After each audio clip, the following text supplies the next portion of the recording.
তুমি থাকা তেন্তে আমি যাওঁ ব'লা ভাইহঁত আমি বিগয়ালৈ যাওঁ ব'লা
হরি ভক্তির জ্ঞান পালে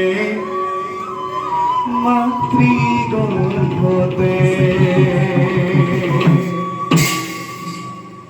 না জানি দৈত্যরাজে নানা শাস্তি দিয়ে না জানি দৈত্যরাজে নানা শাস্তি দিয়ে রাখে হরি মারি কোনে রাখে হরি মারি কোনে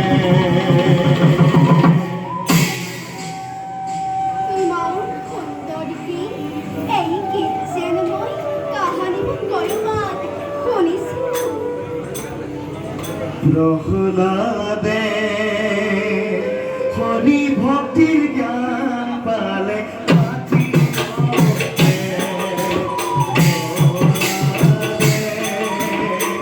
হরি ভক্তির জ্ঞান পালে মাতৃ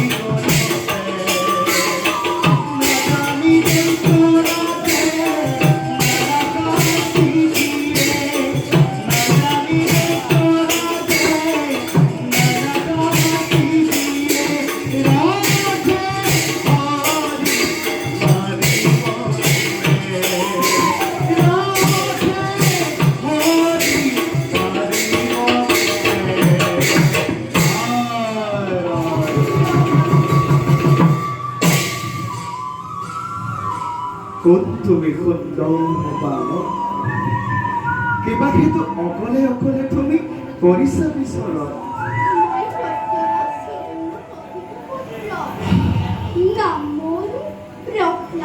প্ৰহ্লাদ আপুনি বাৰু কওঁনে আপোনাৰ মুখৰ গীতবিলাকৰ ইমান ভাল লাগে এই গীত বাৰু মোক গাবলৈ শিকাবনে বাছা প্ৰহ্লাদ হৰিনাম গাই ফুৰে আমাৰ দৰে সন্ন্যাসী ফকীৰ বিলাকেহে তাৰ খাবলৈ এমুঠি অন্ন নাই পিন্ধিবলৈ এখন বস্ত্ৰৰ অভাৱ তেনে লোকেহে হৰিৰ গুণানুকীৰ্তন কৰিব পাৰে তুমি কৈছা দৈত্যৰাজ হিৰণ্যকশিপুৰ পুত্ৰ তোমাক আকৌ হৰিনামৰ আৱশ্যক কিয় বাছা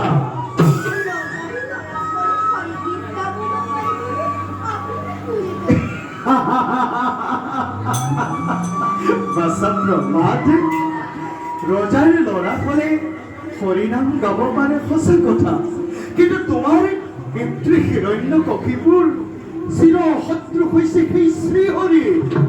হৰিনাম লোৱা বুলি গম পালে পিতাৰাই তোমাকে খং কৰিব নহয় বাছা?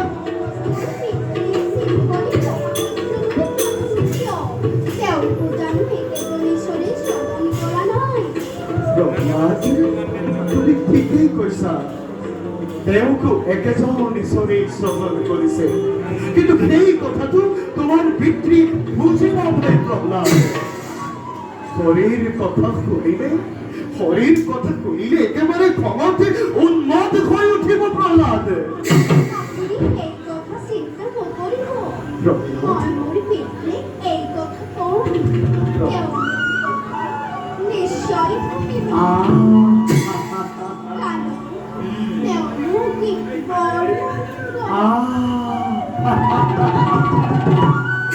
সঁচাই প্ৰভু, তোমাৰ অনন্ত লীলা।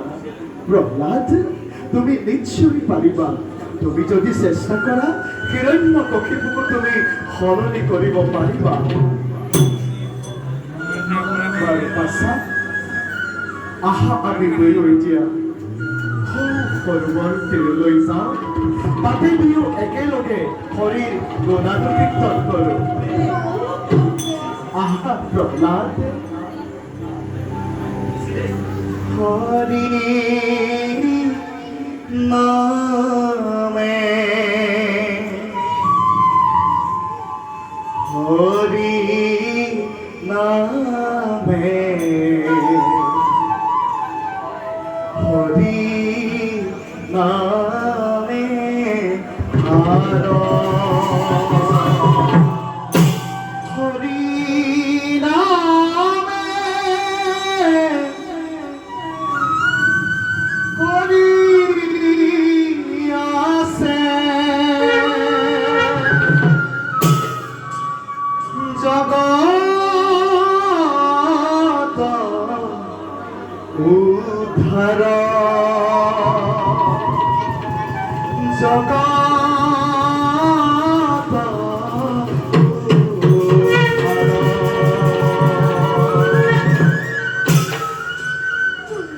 প্ৰহ্লাদ,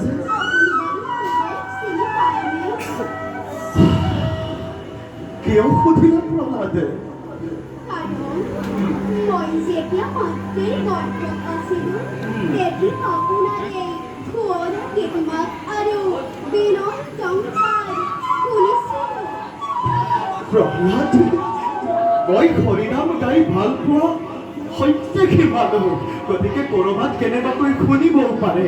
সেই কথা তুমি চিন্তা কৰি বিব্ৰত হ'ব নালাগে। আহা, আমি দুয়োজনে একেলগে হৰিৰ গুণানুকীৰ্তন কৰি সুনিৰ্দিষ্ট স্থানলৈ কৰো গমন।